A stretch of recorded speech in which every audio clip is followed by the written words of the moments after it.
Radio San Borja y el Instituto para la Calidad de la Pontificia Universidad Católica del Perú presentan Calidad al Día, un espacio dedicado a fomentar la cultura de la excelencia.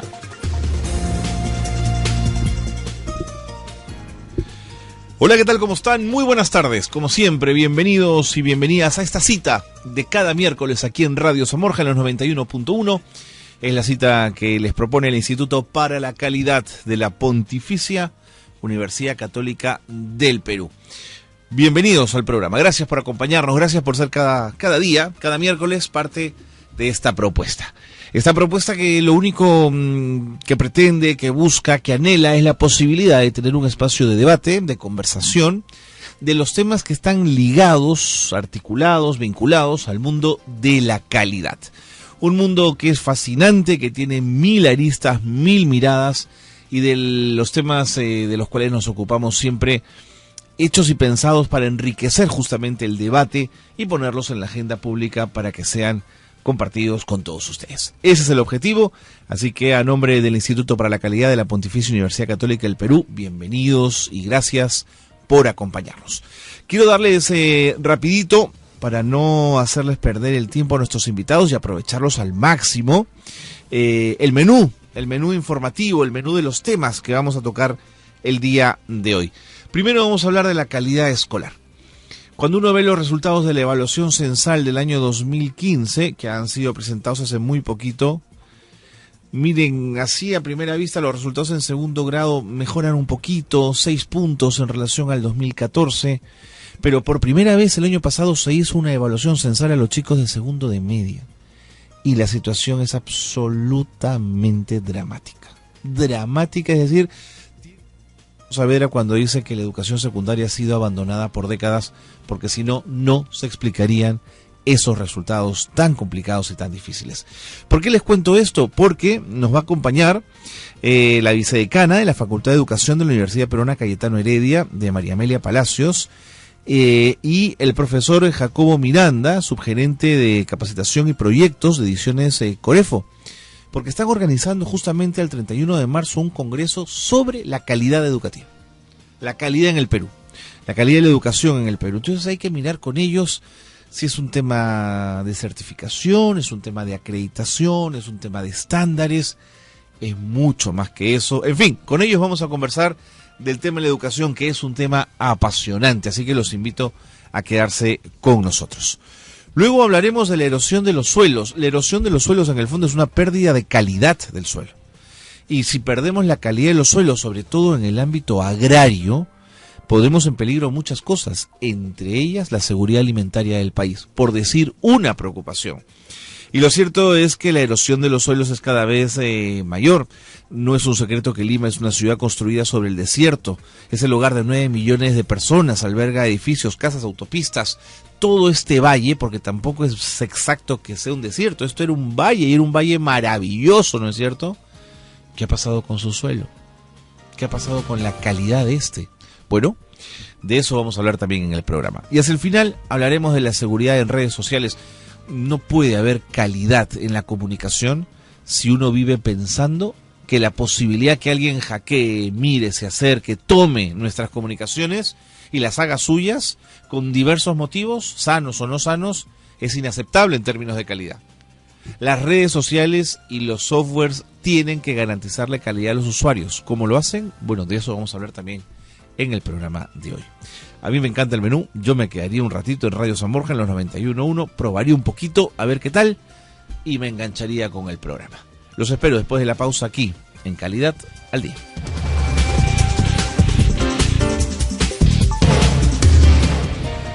Muy bien, 4 de la tarde con 5 minutos, estamos en vivo, por supuesto, estamos en Radio San Borja y ahora sí les voy a presentar a nuestros invitados. La vicedecana de la Facultad de Educación de la Universidad Peruana Cayetano Heredia está con nosotros. Ella es la doctora María Amelia Palacios. Bienvenida, gracias por estar con nosotros. Muchas gracias. Es un gusto compartir con ustedes. Con ustedes me refiero con la Cayetano Heredia, una universidad que además trabaja en consorcio con la Pontificia Universidad Católica del Perú en muchas áreas. y que además ustedes tienen un trabajo de investigación tan interesante del cual vamos a hablar también en el programa.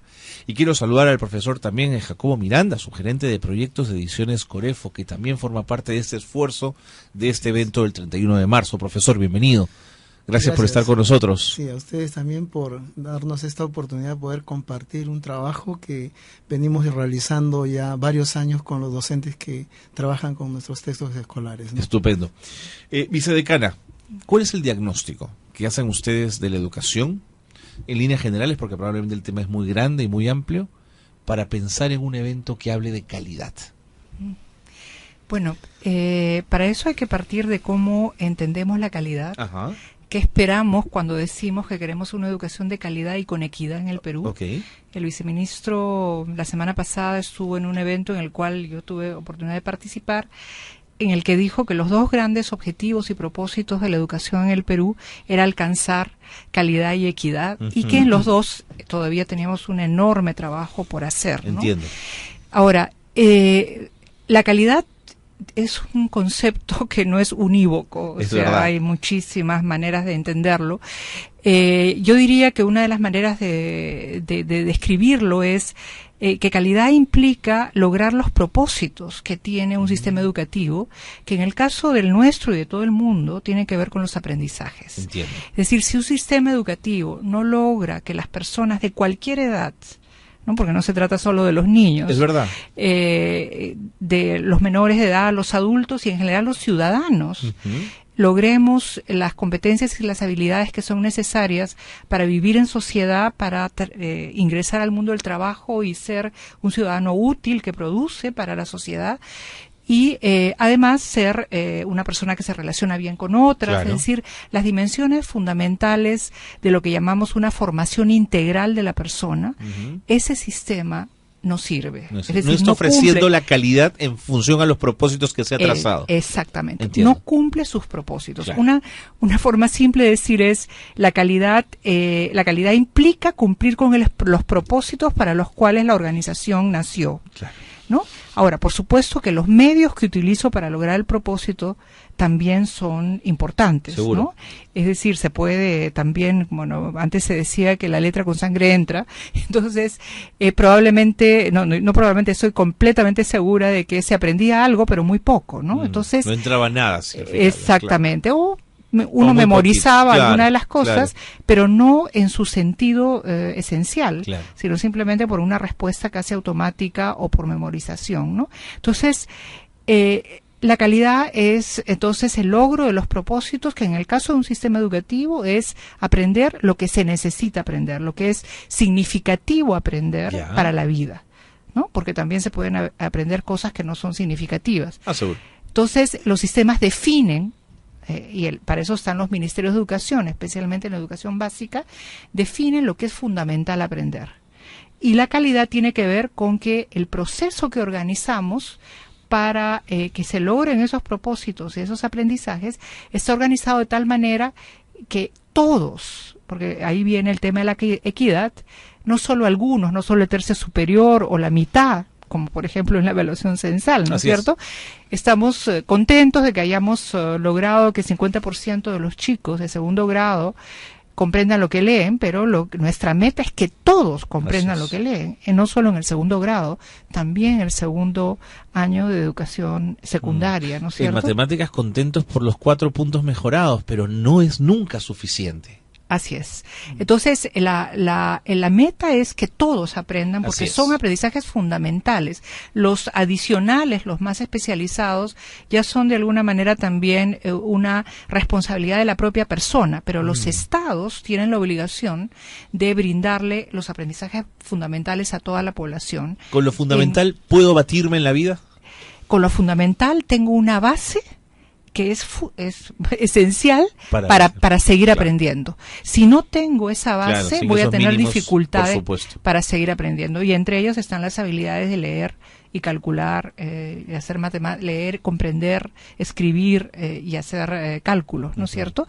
Son habilidades básicas, no son suficientes, también hay que tener valores, hay que tener capacidad de relacionarse con los otros. Socialización, ¿no es cierto? Así es, ciudadanía. Por supuesto, medio ambiente, la casa donde vivimos tiene que estar bien cuidada, que es la tierra, el globo terráqueo, etcétera.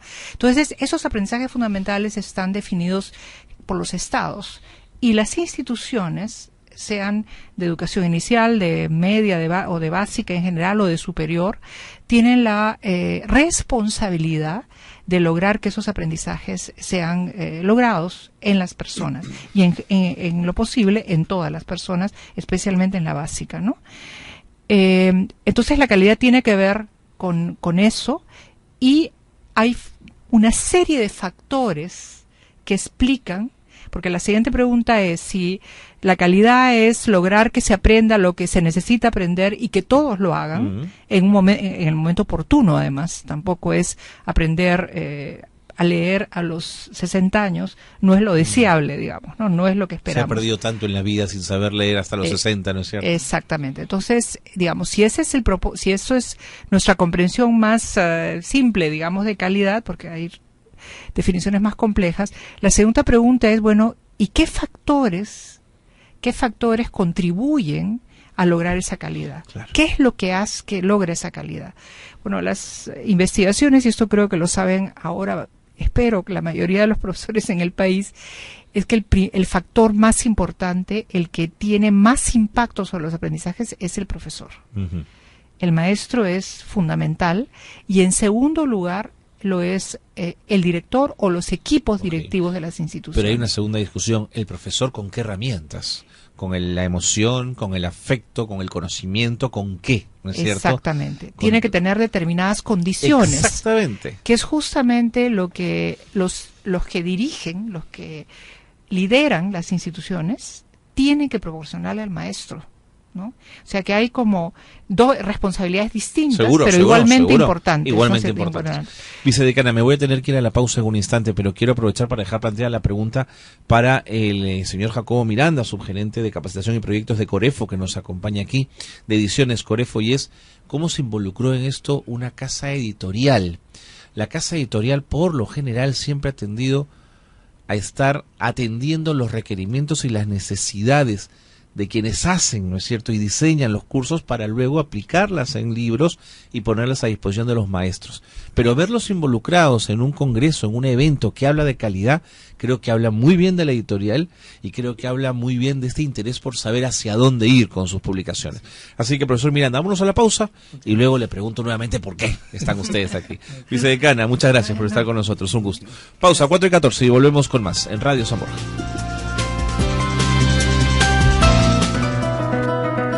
Tips para la calidad. Beneficios de un control interno. Promueve el desarrollo organizacional.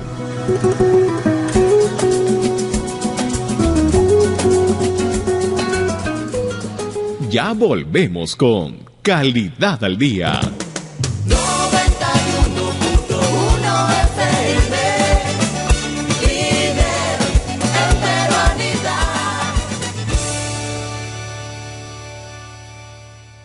Agenda Central. Hola, soy Gloria Granda y los invito a escuchar Agenda Central para conocer lo que sucede en el Perú y el mundo. De lunes a viernes a las 11 de la mañana, aquí en Radio San Borja 91.1.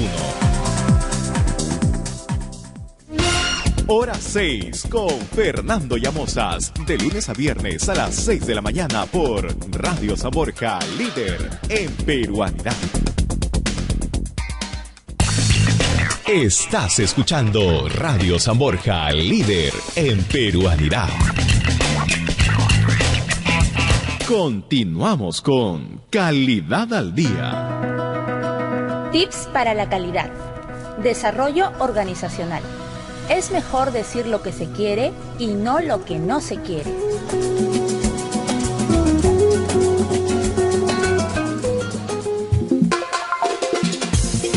Son las 4:15 y estamos en Calidad al Día, el programa de radio del Instituto para la Calidad de la Pontificia Universidad Católica del Perú. Nos acompaña la vicedecana de la Facultad de Educación de la Universidad Peruana, Cayetano Heredia, María Amelia Palacios, y el profesor Jacobo Miranda, subgerente de proyectos y capacitación de Ediciones Corefo. Y habíamos dejado, señor Miranda, esta palabra un poco, esa pregunta, perdón, un poco en el aire. ¿Por qué una editorial entra a tallar en un congreso que habla de calidad en la educación? Bueno, esto tiene una historia, dentro de la empresa. La empresa es conducida por una profesora, ex profesora, que se dedicaba a la enseñanza y vio como una posibilidad de proyección personal, ¿no? Crear una editorial. Sí. Mire, no tenía idea de esa historia. Sí, y luego funda una editorial como para compartir toda la experiencia que ella había trabajado con sus alumnos de la universidad y del Instituto Pedagógico Nacional de Monterrico. Entonces crea una metodología que le llama el método Corefo. Y a partir de ahí plantea libros de comunicación, para el nivel primaria, y de ahí poco a poco se va proyectando hacia otras áreas, ¿no? Como matemáticas, ciencia ambiente, personal, social. Entonces, en realidad surge como una necesidad de los usuarios de los textos que trabajan con nosotros, ¿no? Los textos que tiene Corefo y pone a disposición de la comunidad educativa.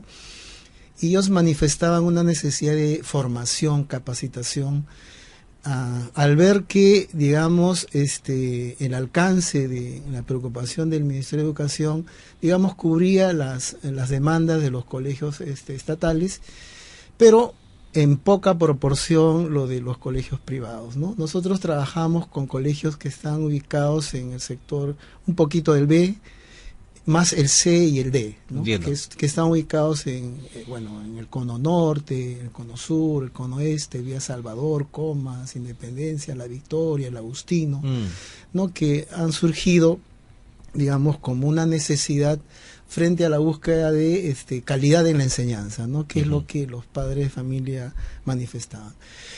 Enfocándome en los profesores, como le comento, ellos nos comenzaron a demandar no tanto el tema del uso del libro, ¿no? Sino conocimientos que tienen que ver con la programación curricular, con las estrategias didácticas, con la evaluación. Perdón, que lo interrumpa, profesor Miranda, ¿esa no es una responsabilidad del Ministerio de Educación? ¿Darle eso a sus maestros? Sí, o sea, en general, los alcances del Ministerio de Educación tienen que tener esa preocupación, ¿no?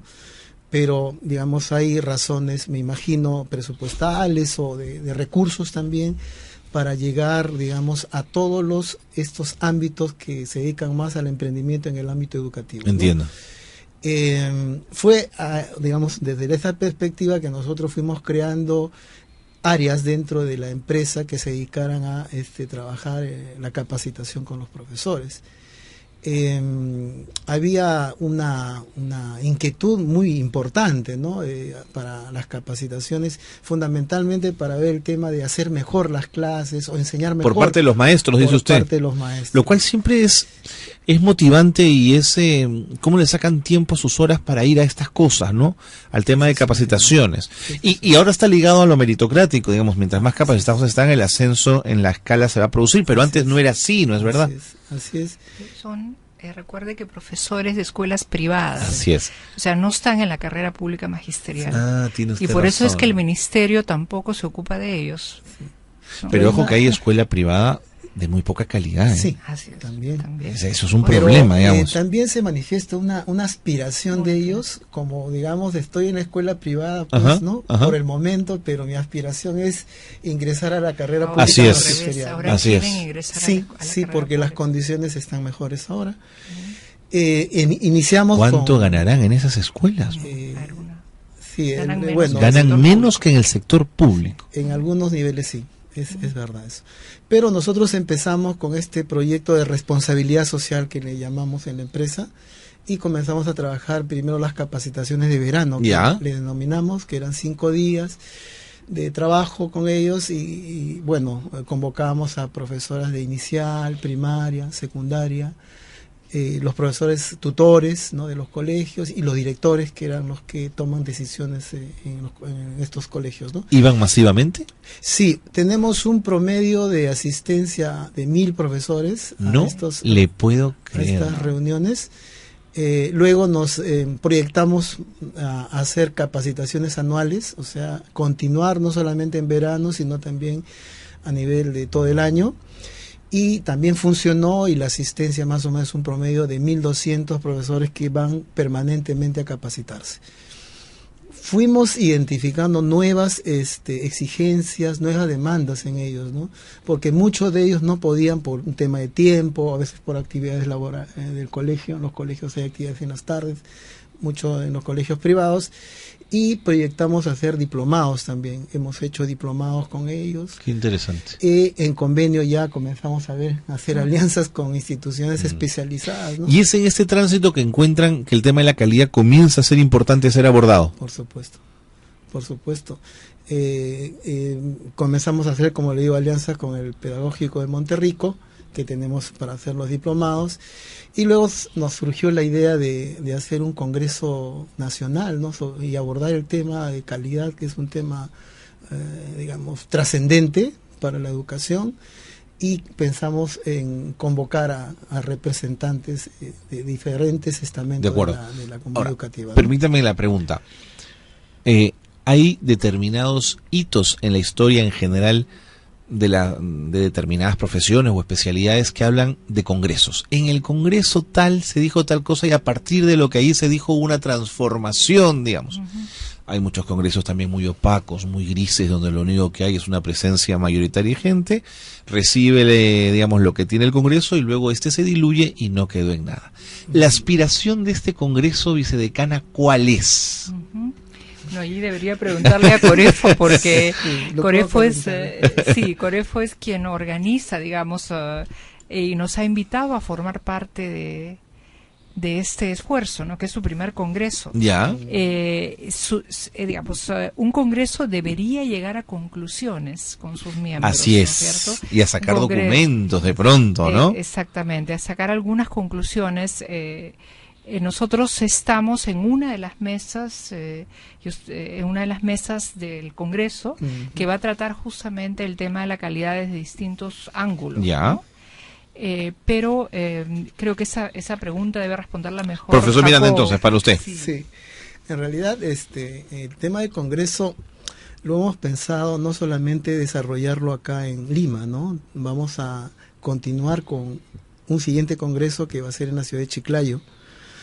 Y luego vamos a pasar a Cusco y luego a Arequipa. Qué ¿no? interesante. Entonces, nosotros tenemos un objetivo con el Congreso, en realidad es sensibilizar al maestro, ¿no? Promover la reflexión de ellos acerca de lo que vienen haciendo, su quehacer pedagógico, y ver si todo lo que están haciendo es pertinente a las necesidades y expectativas que necesitan los niños, los adolescentes, los educandos, ¿no? Esa es como una primera línea que nos hemos trazado, que ellos conozcan el enfoque calidad, que es lo que se ha conversado también aquí, y qué factores permiten que en realidad se plasme o se dé calidad educativa, ¿no? O se desarrolle este tema con los educandos.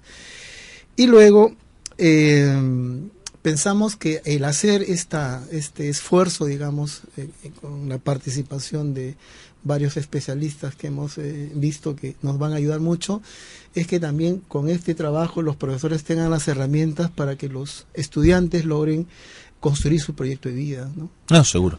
Proyecto de vida, digamos, personal y comunitario, ¿no? Eso es un poquito lo que buscamos como objetivo. Como objetivo, de acuerdo. De este congreso, ¿no? Ahora, vicedecana, los esfuerzos que plantea, los objetivos que plantea Corefo y los esfuerzos que va a desarrollar con estos congresos, yo creo que sin duda van a impactar en el maestro, pero me pregunto, ¿cuán impactados pueden estar ya los maestros moqueguanos o los maestros tacneños, que tienen unos resultados, no sé si fantásticos, pero muy buenos en las pruebas censales?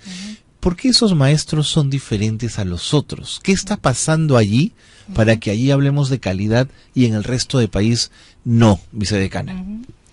Bueno, Moquegua y Arequipa no han han tenido resultados menores a los del año pasado, sí. Y ha provocado, y Tacna es la que ha ocupado ahora el primer lugar, pero los tres están en el sur, ¿no? En la costa sur.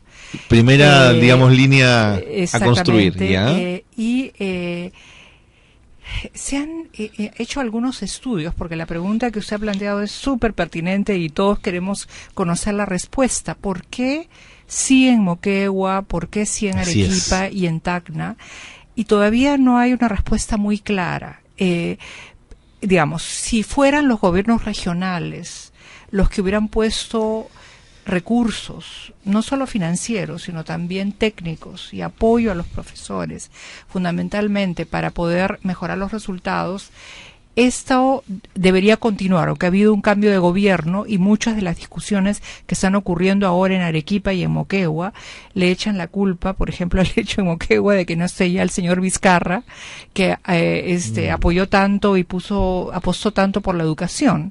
Pero no es solo el gobierno regional, digamos, porque hay es muy interesante por eso ver los resultados de la ESE.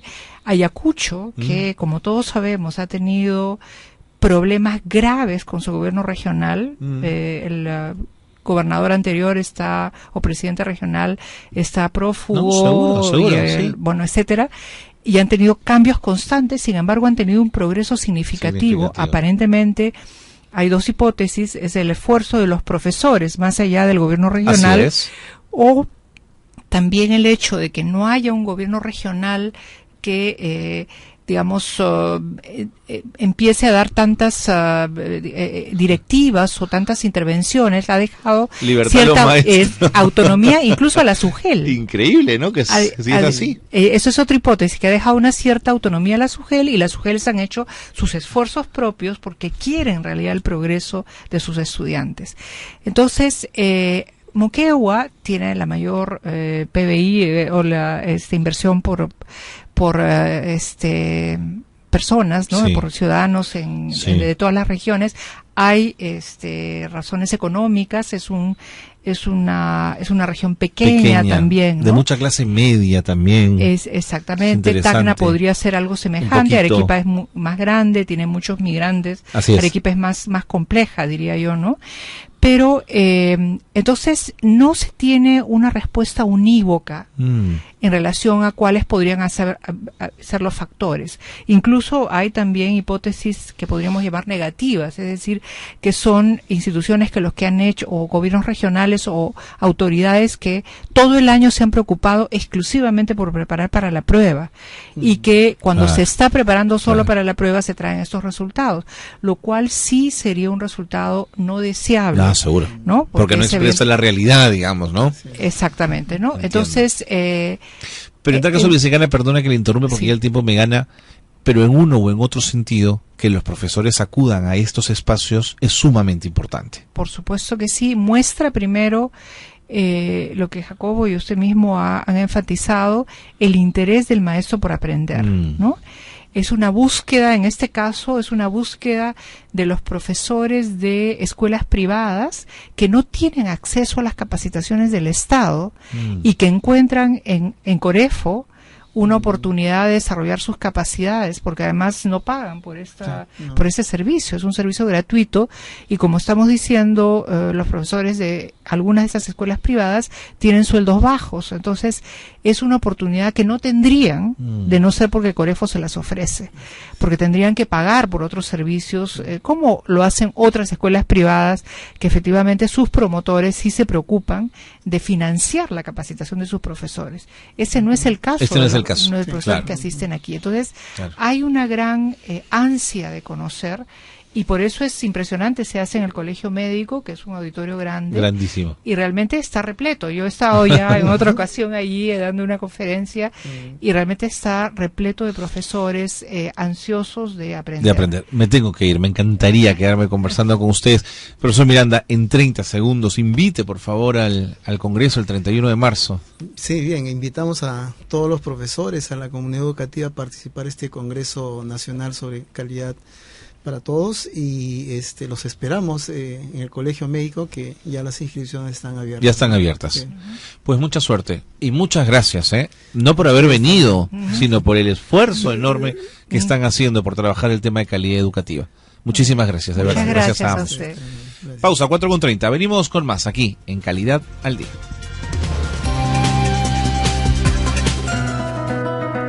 Tips para la calidad. Gestión de proyectos. Identifique los requisitos del proyecto y del equipo.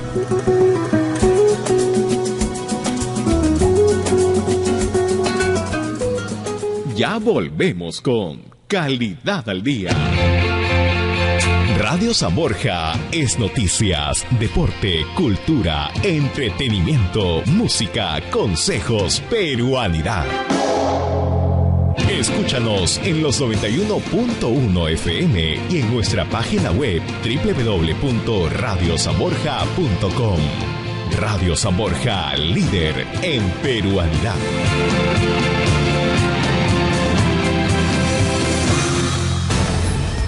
San Borja Noticias presenta el avance informativo de esta hora.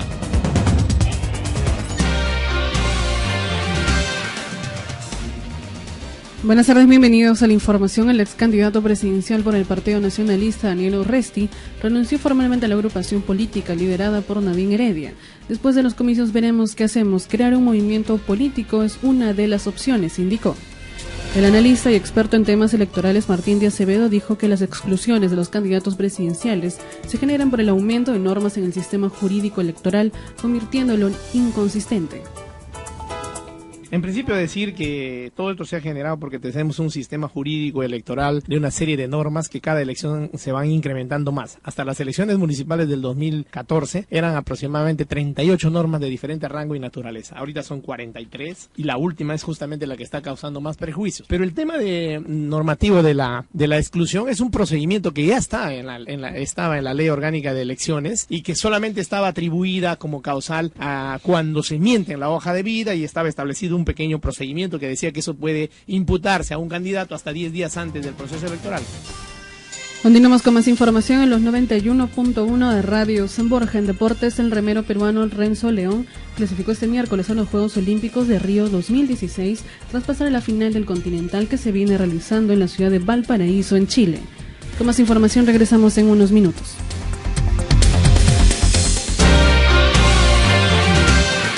Sigue en sintonía de Radio San Borja 91.1, líder en peruanidad. Ahora Radio San Borja está más cerca de ti. Encuéntranos en los 91.1 y en nuestro portal web www.radiosanborja.com, donde no solo podrás escucharnos, sino también vernos vía nuestra web TV, Radio San Borja, líder en peruanidad. Continuamos con Calidad al Día. Tips para la calidad. Optimice su productividad. En tiempo. El 20% de nuestro tiempo produce el 80% de resultados.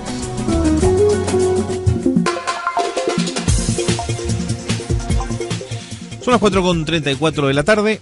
Seguimos en Calidad al Día, el programa de radio del Instituto para la Calidad de la Pontificia Universidad Católica del Perú.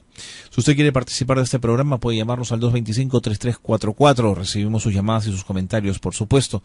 Más aún en este bloque donde vamos a hablar de erosión de suelos, de calidad de suelos, que no es un tema menor, y es un tema importante, porque si la calidad del suelo se deteriora, y se deteriora a la velocidad además como se está deteriorando, lo que estamos poniendo en riesgo es el suelo agrícola y la seguridad alimentaria. Y eso sí es un problema, sin duda. Bueno, Javier Blosiers, que ya estaba antes con nosotros en el programa, es un especialista en estos temas, en erosión de suelos. Él es de Sidelsa, y yo creo que va a ser interesante conversar con él. Javier, como siempre, bienvenido. Gracias por estar con nosotros. Pégate al micro para poder escucharte. A ver, ¿es un problema real la erosión de los suelos o es una fantasía de los ecologistas que andan poniéndose en alerta siempre de mil cosas? Por supuesto que es un problema real. Uh-huh. No solamente es un tema de la seguridad alimentaria, sino de la calidad misma de la alimentación, porque un suelo completo, un suelo desarrollado, un suelo evolucionado correctamente con todos los nutrientes, como dicen muchos médicos, producen alimentos más completos. Una papa no es la misma en un buen suelo, en esos términos, que en un suelo pobre. Entiendo. Más allá de lo que va a costar nutrir nuevamente esos suelos para que un determinado cultivo sea productivo, económicamente hablando. Porque yo negociante, yo empresario, quiero sembrar una hectárea de un determinado cultivo, yo espero un rédito, una utilidad. Seguro. Y eso está íntimamente ligado con la calidad fértil del suelo. Obviamente, como sabes tú, el suelo es un organismo vivo que se automantiene, que es renovable totalmente. Pero si yo permito, por diversas razones, erosión, lluvia, lixiviación, escorrentía, etcétera, que esos suelos pierdan sus nutrientes, es una pérdida realmente gravísima, porque reponer esos nutrientes nunca van a ser completos, porque normalmente la fertilización que se hace con las técnicas modernas, pues se habla de 4 o 5 o 6 elementos por ahí, y el suelo tiene mucho más elementos que se pierden con las lluvias, con las malas pendientes o las malas prácticas agrícolas o cualesquiera sea, y es literalmente pérdida de la capacidad productiva económica de un país, porque finalmente eso se refleja en un río que se convierte en marrón, en chocolate, cuando hay épocas de lluvia o en el verano. Y literalmente aquel que realmente sabe de qué se trata esto, es dinero que se está yendo al mar. Y esa es la razón por la cual los mares son salados. Todos esos nutrientes se van acumulando en los millones de años y se depositan en el mar. Pero es dinero que está perdiendo el país, porque estás literalmente lavando una capacidad renovable, una capacidad productiva que no lo vas a recuperar. En todo sentido de la palabra. Ni fertilizándolo, vas perdiendo la capacidad productiva de tus plantas que siempre, etcétera. Y vas perdiendo como país. Por lo tanto, cada vez que haces un terreno de cultivo, como en todo quehacer del ser humano, tú tienes que tomar medidas preventivas para justamente evitar estas erosiones, o una erosión acelerada, o una pérdida de nutribilidad de ese suelo, y hacer un manejo estacional, rotacional, y todas las técnicas agronómicas que hay para mantener ese suelo intacto. Un paso atrás, Javier. Has mencionado qué cosa puede causar una erosión en el suelo y hacer que pierda su calidad. ¿Podemos ir analizando una por una y cuál es la más grave o la más complicada? Fíjate, dentro de la capacidad nutricional que tienes en un suelo desde el punto de vista agronómico, o sea, la que se orienta a las plantas que consumimos los seres humanos, existen los macronutrientes y los micronutrientes, ¿no? Ambos se pierden cuando hay una pérdida de fertilidad del suelo, ambos. Sin embargo, en el caso de los macronutrientes, la mayoría son sales. Vamos a llevar a ese término general, sales. Y todas ellas son solubles al agua. Entonces, con pequeños chubascos, con pequeños lluvias, escorrentías o percolaciones o filtraciones, una gran cantidad de esos componentes son lavados, literalmente. Se lavan. Y lo que queda posteriormente a ese impacto de agua son elementos ya áridos, pobres, minerales, y toda esa capacidad nutritiva, incluyendo los microorganismos, que son vegetales y animales, que ahí viven, todo eso se pierde. Y se va literalmente a través de las quebradas a los ríos, y de esa manera tú ves, como digo, el río Rímac marrón siempre, sí, claro, o los ríos de selva, que son las selvas, es un suelo pobrísimo porque simplemente está siendo lavado permanentemente porque llueve todos los días. Pero en la sierra tenemos todavía un mejor chance porque ahí las lluvias son muy estacionales. Así es. Y podemos tener técnicas de manejo de agua, de manejo de lluvia, de manejo de erosión de suelos, de mantener esas capacidades que tiene el suelo en el tiempo. Si es que el agricultor es correctamente instruido, sí, claro, o si claro, es que el empresario se da cuenta que hacer un trabajo de conservación de suelos es dinero, es una inversión a futuro, a su bolsillo. De acuerdo. Porque si no, tu planta que producía, digamos, 20 toneladas, comienza con 15, comienza con 12, comienza con 10, ya no es rentable, no sirve mi suelo. Claro, no sirve si has perdido todo el nutriente, la planta tiene que alimentarse para producir. La lluvia. 2. El impacto de las lluvias también. Cuando tú tienes un talud típico a veces de las áreas de cultivo de la sierra, una gota de lluvia significa un salpicado de las partículas del suelo. Seguro. Pero ese salpicado recorre hacia arriba una distancia menor que cuando recorre hacia abajo una distancia mayor, por un impacto. De la gota de lluvia que viene del El cielo. impacto hacia el suelo, entonces el terreno salpica hacia abajo una mayor distancia por el talud, pero hacia arriba una menor distancia. Eso literalmente es un mecanismo donde arrastra el suelo hacia las partes bajas. Por lo tanto, yo no puedo permitir, en época de lluvia, tener el suelo desnudo, por ejemplo. Debo que cubrir el suelo. ¿Y cómo se cubre el suelo? Con hojas, con plantas. Para la época de lluvia tengo que tener una especie sembrada. Entonces, tener un terreno agrícola desnudo en época de lluvia es un tiro al aire. Un tiro al aire. Un tiro a la 100. Un tiro a la 100, perdón. Así es. Por ejemplo, esa es otra razón. Otra de las razones es abrir justamente los terrenos que tienen demasiada pendiente. Ya. Entonces, los terrenos agrícolas tienen que abrirse o desnudarse cuando pertenecen a terrenos planos o con cierto grado de pendiente hasta un máximo. Más allá, el tipo de cultivo tiene que ser distinto. Tiene que manejarse las áreas donde yo puedo sembrar tal cosa, donde no la puedo sembrar. Entonces, un error típico es dar un uso a un suelo agrícola sin tener las condiciones. Un suelo agrícola demasiado inclinado, tú lo abres y la lluvia lo lava literalmente en 2x3. De ahí la andenería posiblemente como solución. Planos, ¿no? Donde el impacto de las lluvias son de alguna manera regulares, son simétricos, mitigados, claro. ¿no? Entonces, aparte está la filtración también. Entonces, nosotros tenemos que tener sistemas de manejo de escorrentía, como también lo tenían en este caso los incas, que de alguna manera acumulaban todo lo escurrido y lo conducían técnicamente hacia las partes bajas, de manera que esta agüita salga filtrada y no se lleve, en este caso, el suelo, el sustrato con los nutrientes. Y el agua en las andenerías, cuando llega a la parte baja, está cristalina.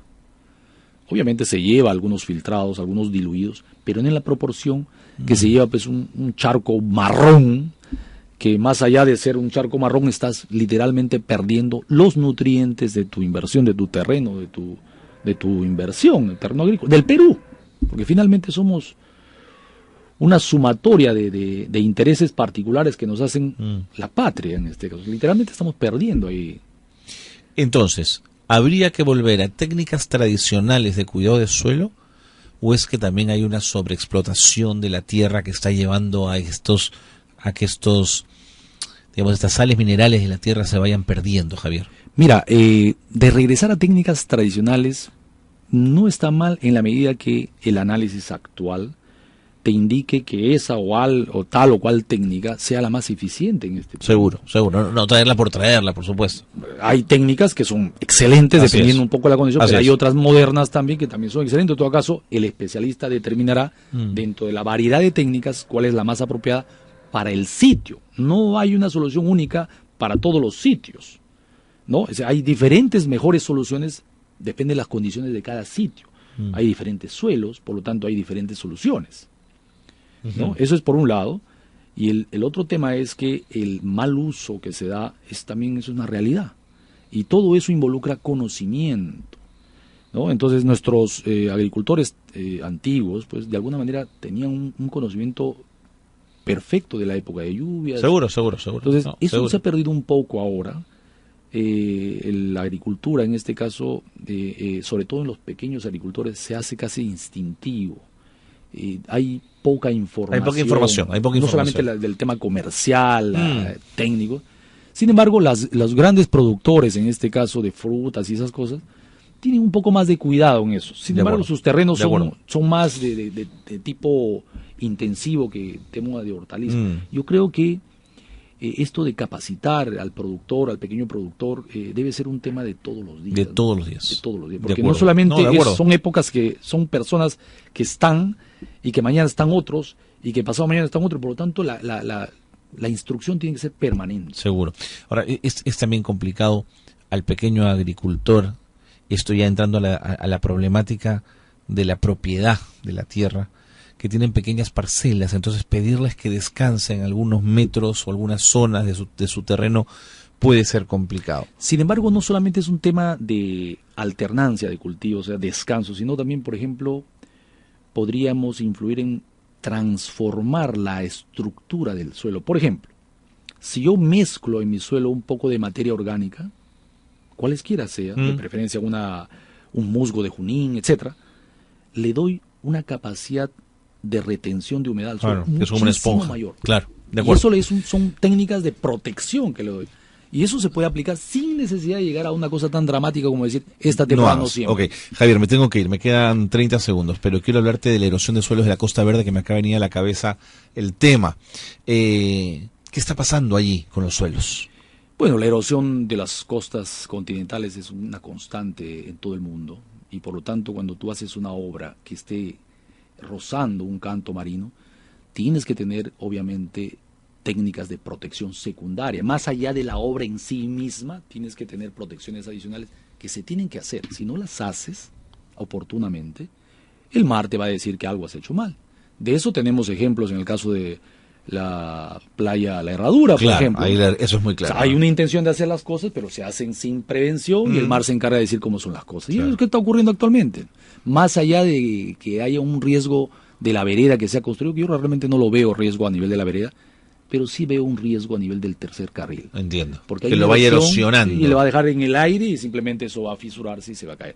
Por lo tanto, hay que tomar medidas preventivas ya mismo para que la solución sea razonable. De acuerdo. Porque si tú la tomas de acá en un mes, de acá a 2 meses, va a haber una solución, claro que sí, pero te va a costar más. O sea, las prevenciones contra los elementos naturales tienen que ser oportunas para que sean razonablemente económicas, ¿no? Javier Blosier, muchísimas gracias. Señor, nos gusta tenerte en el programa, siempre eres muy claro. Muchísimas gracias por estar con nosotros. Saludos. Javier Blosier, especialista en erosión de suelos de Sidelsa, ha estado con nosotros en el programa. Cómo se nota cuando alguien conoce su tema y nos lo sabe explicar con mucha claridad. Vámonos a la pausa y seguimos con más. Tips para la calidad. Optimice su productividad. En trabajo, el 20% de tu trabajo o proyectos aportan el 80% del resultado. Ya volvemos con Calidad al Día. 91.1 FM, Radio San Borja, en tu corazón.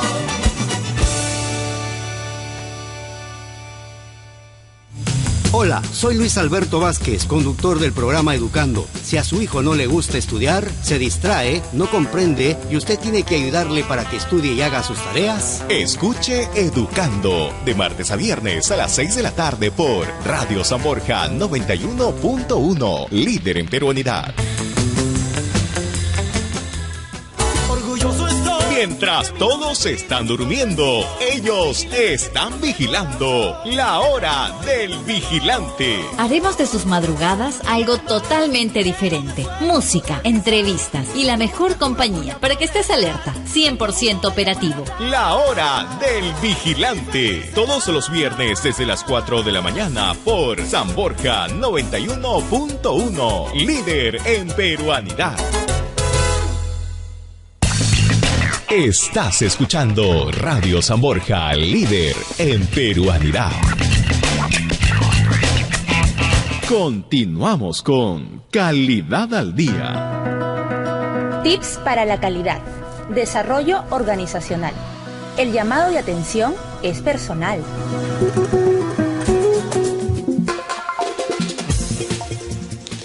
Son las 4 de la tarde con 49 minutos, llegamos al último bloque del programa, no por ello menos importante, y lo hemos presentado al inicio como el tema de la seguridad en redes sociales, pero yo voy a jalar un poquito más la pita, porque lo que me interesa es no solamente la seguridad de las personas en el uso de las redes sociales, sino también que no hay posibilidad de tener comunicación de calidad entre personas, socios, colegas, haciendo un negocio, hablando de amor, de lo que querramos, si no sentimos que el software, que aquello que estamos utilizando tiene la calidad suficiente para garantizarnos que nuestros datos y que nuestra información no va a ser divulgada, no va a ser violentada, no va a ser tomada por otros.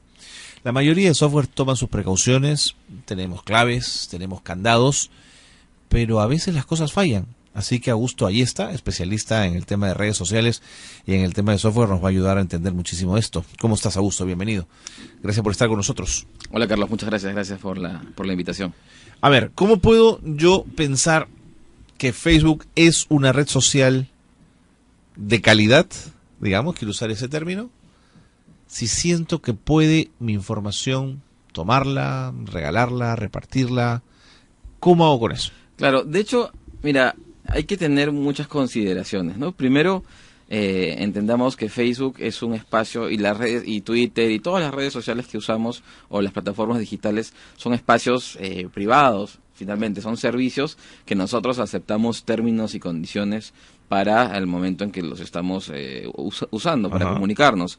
Y yo siempre hago una analogía que es muy típica de los usuarios, es: te compras un electrodoméstico, o un dispositivo digital, un Blu-ray, un televisor, lo que sea, y uno nunca lee los manuales, ¿no? Nunca lee. Porque son gruesos, porque hay mucha información, y tú dices, yo voy a aprender, lo puedo usar, no necesito indicaciones. Entonces lo mismo pasa con casi todos los servicios digitales que usamos. Simplemente porque publicar, porque subir una foto, porque puede hacer un post o chatear con tus contactos, con tus amigos, es muy simple. Entonces piensas que ya conoces esos términos y condiciones.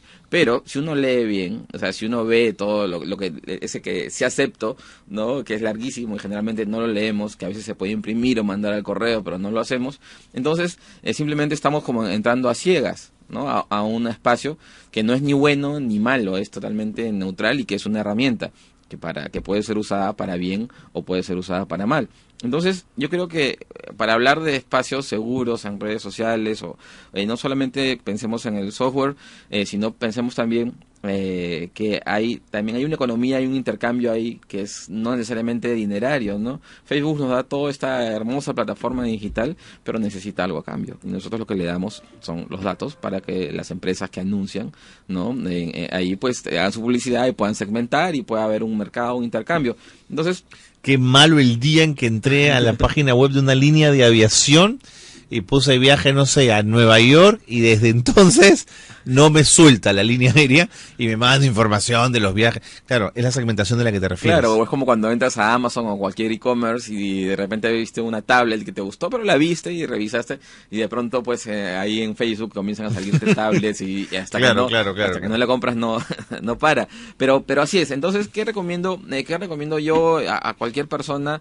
Primero, conocer la red, primero leer cuáles son sus términos, sus condiciones. Uno puede hacer el espacio tan seguro como quiera, ¿no? Hay muchas configuraciones, y ahora más que nunca, y creo que cada año evoluciona más ese tema. Tú puedes crear listas, puedes crear grupos, puedes crear con acceso restringido, puedes tener a tus mejores amigos.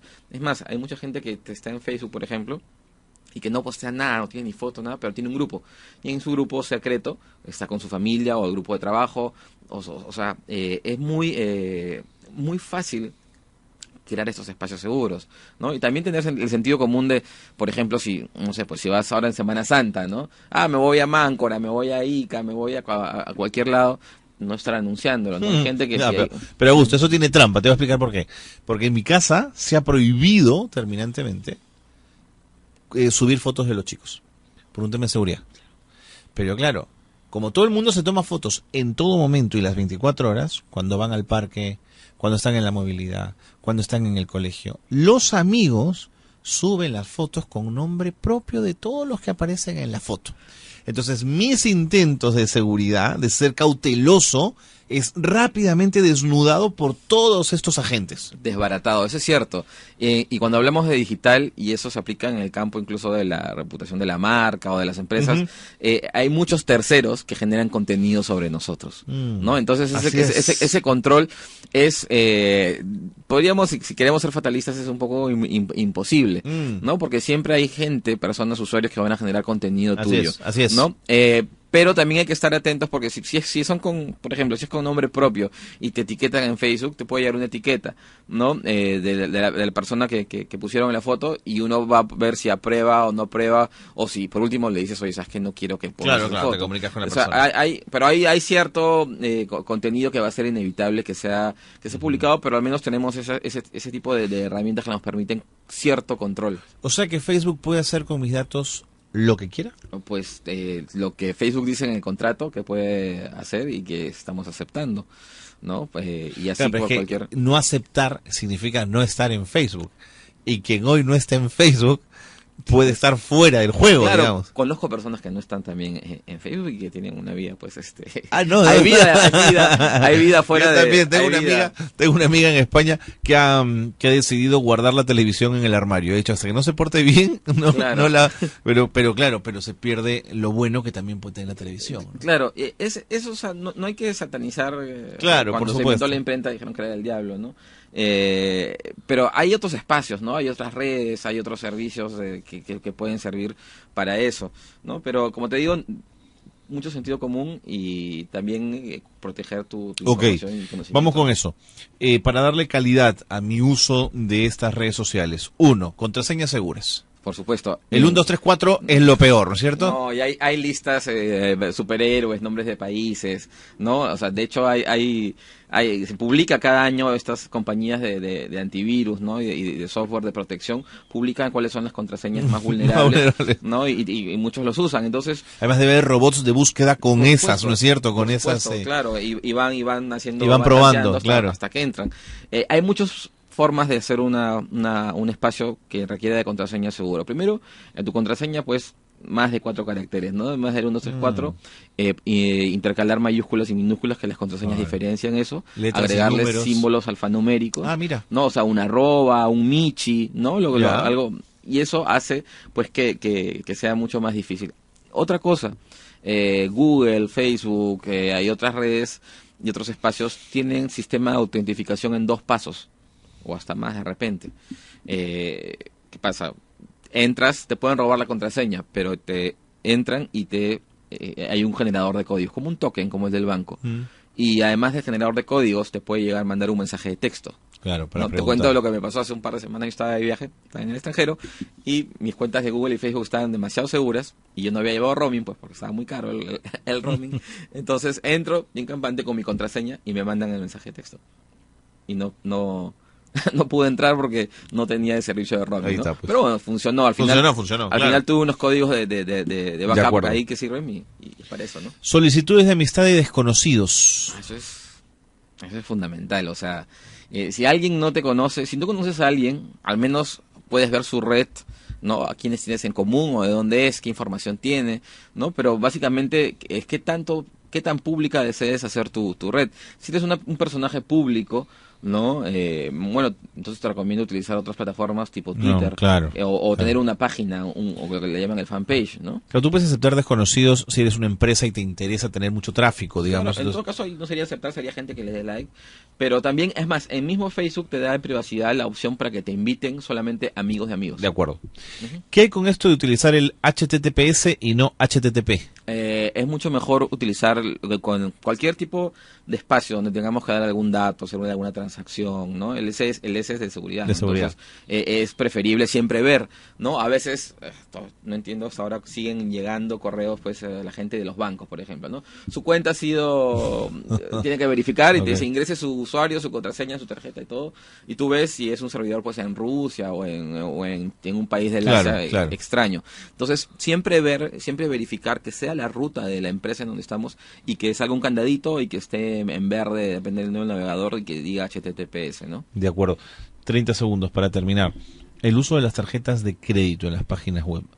Es verdad que hay algunas que son muy seguras y además son empresas que tienen la lógica de no engañar a nadie porque quieren seguir teniendo el negocio y por lo tanto su mala imagen es su peor reputación. Claro, por supuesto. Pero hay mucha gente que todavía le tiene mucho miedo al uso de la tarjeta de crédito. Sí, ese es un tema de educación que le corresponde tanto a las marcas, a los operadores de tarjetas y todo lo demás, y también al propio usuario. Por último, hay tarjetas ahora prepago, ¿no? Que uno las usa, la cargas por lo que vas a comprar y de ahí ya. Pero siempre hay que revisar, o sea, hay que ser curioso. Yo creo que la persona que no es curiosa y que no se mete y no mira, pierde en internet. De acuerdo. Sí.